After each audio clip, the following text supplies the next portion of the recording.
Hey, it's V with 85th and Wait. Thanks for joining me. Now, in this episode, we are going to dive deep into what is possibly going to be a multi mini series of sorts on a jacket inspiration that I am looking to undertake. So, in our last talk, I discussed how I was inspired by a jacket from a television show.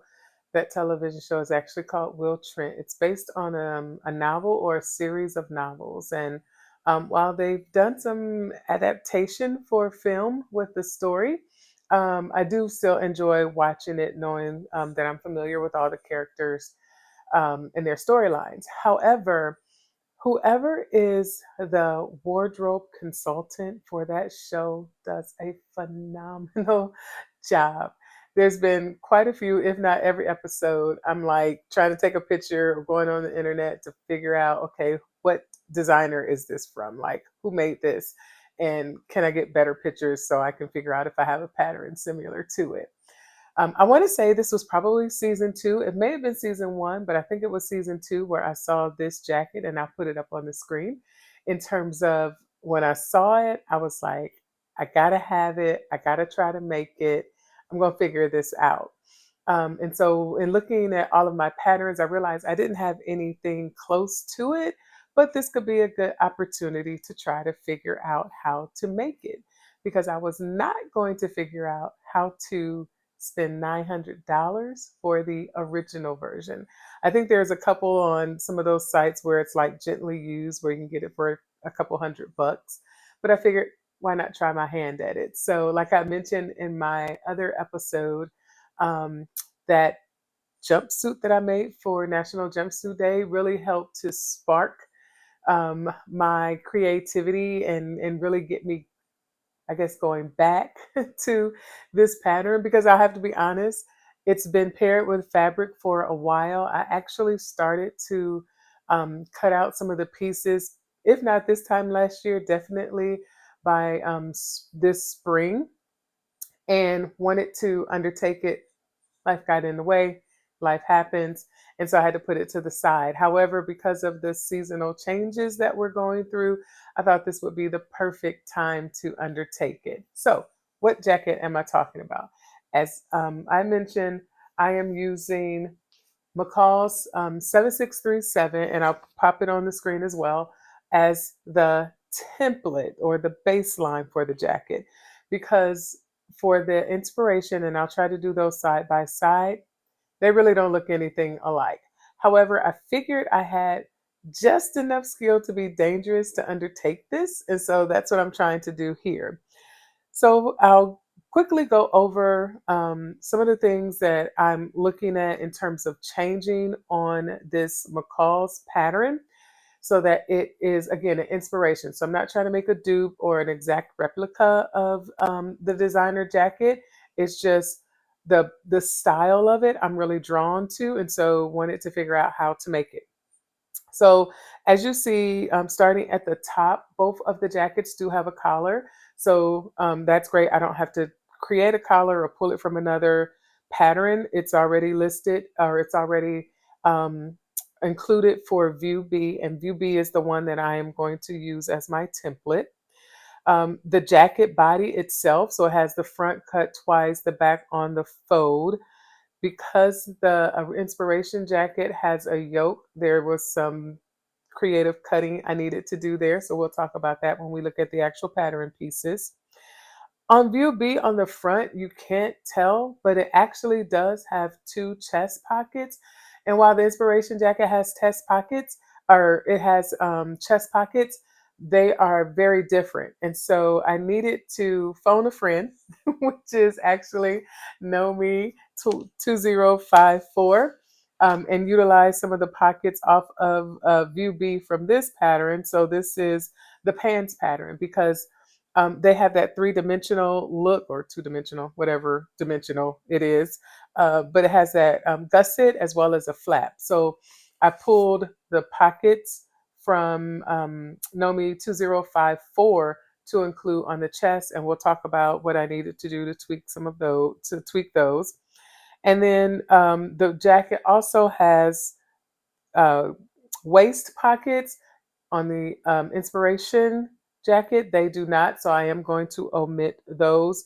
And then when you look at both the sleeve as well as the waist cuffing, those are quite narrow. Inspiration jacket is a bit wider or taller.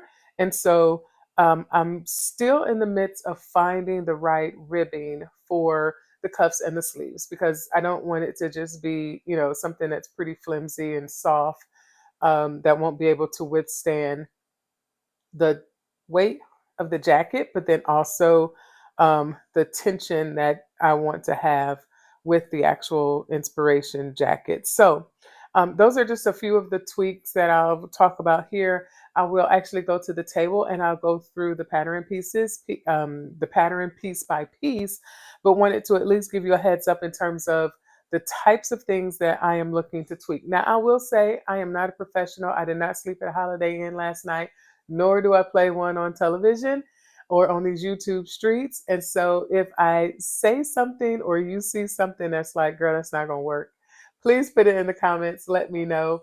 Hopefully, I will see your comments before I actually get to that part of the pattern that I'm putting together. Or give me some encouragement just to say, yeah, you're doing it right. Looks good. Love to see how this is going to work out. So let me know as we go through this. I mentioned before in the other video, that's what this will most likely be in different segments. So what I have on today will be different maybe than next time you see me, but wanted to just take this a little slower, be more intentional about how I'm putting this together and making sure that I get as close to the inspiration as possible. Again, I am not trying to replicate it. I am just wanting to be in the spirit or on the radar of the actual inspiration jacket. So I'm really excited to jump into this. Let's go to the table, go through the pattern pieces. So I can tell you what I've modified there, and then we'll wrap up. Okay, we are at the table. So I'll go through all of the pattern pieces, the modifications that I made, and hopefully this will all make sense to you. Again, if you see something that just doesn't look or sound right, let me know. I need all the help that I can get. So as I mentioned, I'm using two different patterns. So I want to start first with the pockets because I've begun to put those together a little bit. But I'm using the pocket pieces from Nomi 2054. And with this pocket comes actually three different pieces. And because the pockets are really, really big here, what I did was actually shave off, I want to say maybe a half inch to an inch, something like that, for the pocket so that it can fit a little better on the chest area because the pocket or because the legs of the pants for this Nomi pattern are quite oversized. The pockets are quite oversized, but I did need to reduce that. Because I did to need to reduce that means I need to reduce that on every single piece. So for the pocket piece, I'm using number 19, which is the actual pocket. And I just went ahead and made a measurement. I want to say, again, this is a half inch that I've taken off of the pattern. So I just folded it over there for the pocket piece. This is the flap as well. So did the exact same thing, just took the exact amount out of the flap so that they would both then, of course, still be the same size. And then the final piece is actually the gusset. And so this is the piece that goes around the pocket so that it gives it that um, three-dimensional, two-dimensional, whatever look. So, of course, because this is needing to be the exact same length all the way around from one end to the other. Again, I just took the same amount of um, inches or half inch off of this gusset piece so that it would align.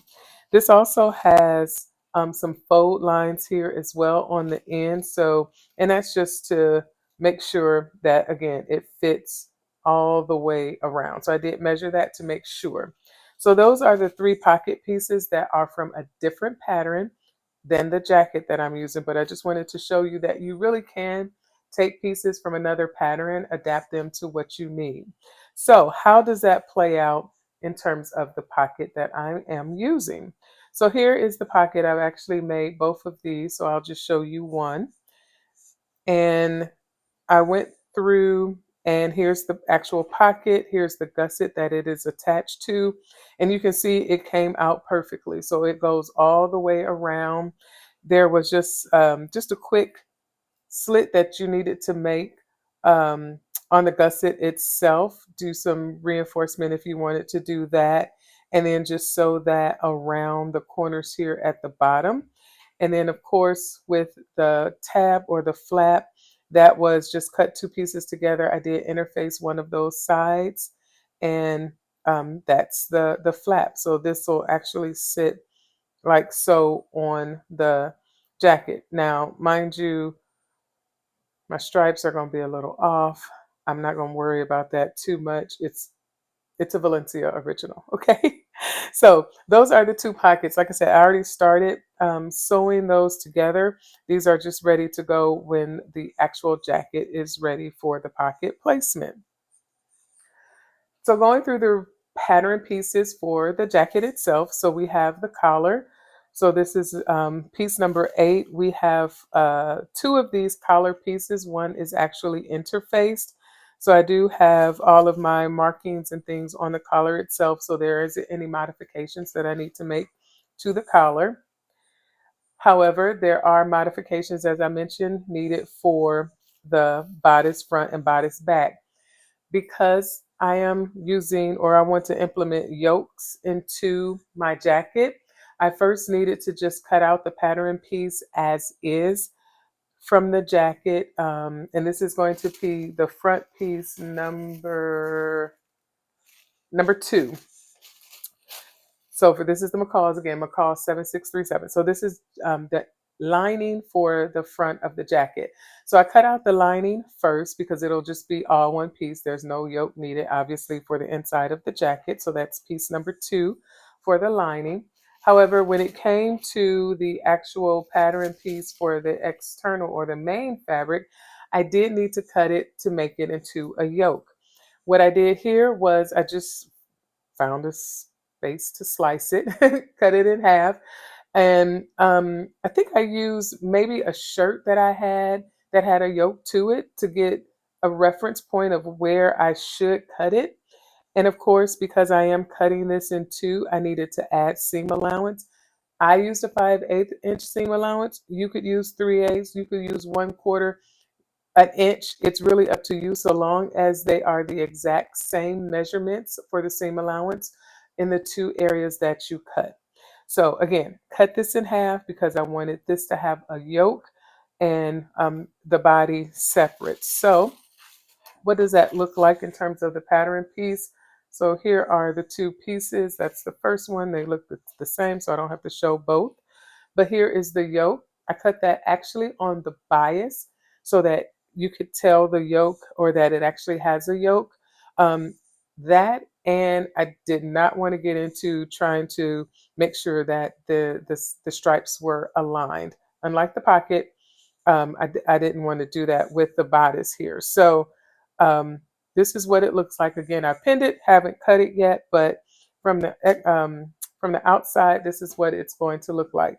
Now, fortunate enough, this is pretty close in terms of how the stripes do that.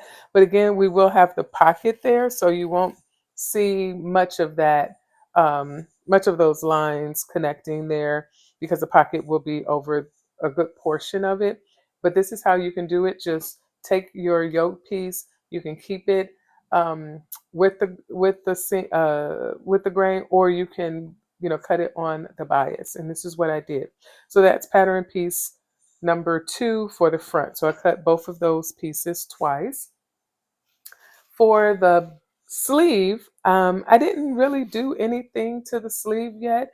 I may have lengthened it an inch because if you look on the pattern piece itself, it looks as though, I don't know, to me, it just looks like the sleeves are a little short on them.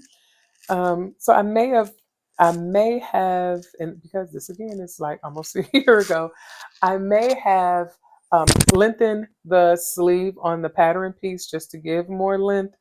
And I may have kept it the same, knowing that I wanted my cuff to be just a little longer than what their cuffs are. But all in all, I just cut out the sleeve piece as is, nothing special about the sleeves. And so that is pattern piece number 10. So on to the back. So the same thing with the back is that I cut this on the fold. So this is the full pattern piece for the lining of the back on the fold. So not much different there than what you would normally do. However, again, I wanted the back to have a yoke. And so what I did different here was um, put the two pieces together so that they would be a bit more consistent or continuous across the back of the pattern piece. And as you see here are all my markings, trying to make sure I'm on the bias correctly. Your mileage may vary how that works out for you, but all in all, this is the back piece. Again, when we look at the seam allowances, I use 5/8 inch seam allowance, just added that to the bottom with some tape to the bottom of both pattern pieces so that when I sew it together, it'll still be at the original length of the length of the original pattern piece. So that is for the back pattern pieces or the back pattern tissue. And then this is what it looks like in terms of the pattern piece itself. So as you see, cut on the fold, and then here is um, the bias cut pattern piece here at the top. And I'm no professional. I mentioned that already. So I was not going to worry too much. Although there's like two of them that actually. So hopefully that draws the eye to make it appear as though there was some thought put into cutting these pieces, but it really wasn't, y'all. So that was the back piece there. And then finally, for what I've already cut out, is the actual tab. Now, this is pattern piece 14. And when you look at the pattern again, this is the little tabs that hit at the bottom of the front of the jacket. So those two little pieces there. Now, what I will say is that for this one, although I haven't modified it, I will more than likely, I think, need to cut out more than two pieces. I shall see when I get to this part, because what you're supposed to do in the original pattern is to fold this over, and then it actually will connect with the ribbing and with the jacket. But again, because my inspiration jacket is has a longer or a taller ribbing area, this will need to be the full length or height, if you will, of the ribbing. And so I'm probably, and I have enough fabric to do it, but I probably will need to cut two more of these so I can stitch them together at the end here, and they can, that gives a clean finish. I guess I could have thought about it, and this is something maybe you would consider in the future, is just making this wider so that it would just automatically fold over and you wouldn't have that seam line there. So I guess it just depends. The other piece of it too is um, the zipper goes all the way to the bottom. So maybe as I'm talking through this, having it fold over wouldn't work because you need to make sure the zipper can go all the way down to the bottom. But again, I'm still thinking I may need two additional pieces to support that zipper for the external and internal piece. But we'll see when we get there. But these are the small tabs at the bottom of the jacket. And then the last final two pieces are pieces 13 and 12. And these are actually the guides for the ribbon. So 12 is the guide for the cuff ribbing. And then 13 is the guide for the waistband ribbing. Again, this has this fold line here that, because it was a shorter, I guess I'll say, ribbing piece, more than likely, I'm going to just keep this all the way in its tallest format if I could find a ribbing that way. And then we'll go from there. So as you saw, a few things that I'm tweaking here. Hopefully they will work out when it comes time to putting everything together. As you see, I had a lot of pieces that were already pinned. So I will, I'm sure during our next session, have all of these pinned together or sewn together.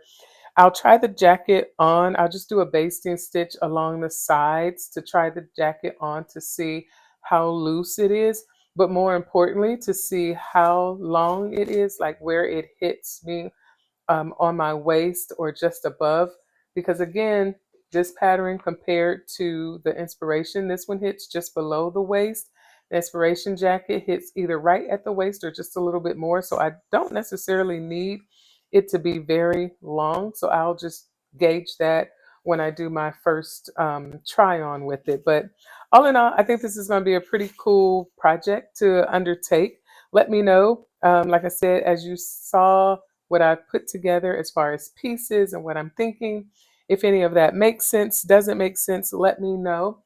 I am very open to constructive criticism and advice. I want this to be a success and hopefully be able to support this sometime soon. So, with that, thank you guys for watching. Thank you for joining me on this sewing journey, and I'll see you next time. Bye.